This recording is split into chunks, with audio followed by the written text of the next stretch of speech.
Oi pessoal, tudo bem com vocês? Hoje eu vim gravar um vídeo da minha Torre de Cupcakes Play-Doh. Então, gente, aqui tem a Torre de Cupcake e ó, tem diversas ceninhas. Bom, aqui tem os talheres, garfo, faca, espátula, que eu esqueci o nome disso, que é difícil. Aqui tem um cupcake em cima de um pratinho.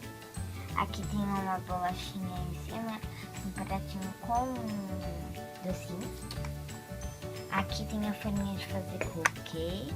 E aqui tem as 5 massinhas. Essas daqui que faz esse negocinho. Ou tipo essas que tem isso daqui, ó. Que tem coisa, e essas daqui são mais fáceis de fazer aqui, ó. Bom, gente, aqui ó, coloca a massinha que eu tava falando, a verde ou a amarela, e faz aqui e pula lá. E tá pronto. Bom, gente, acompanha tudo isso.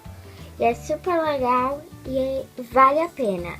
E eu recomendo esse brinquedo. E o manual de instruções, tipo, vem explicando que essa massinha que tem um xizinho aqui é mais fácil de fazer o negocinho. E agora, ó, eu deixei aberto aqui, ó, pra vocês verem como que é por dentro. Então foi isso, pessoal. Espero que vocês tenham gostado. Se vocês gostei, se inscreva no canal. Tchau, tchau!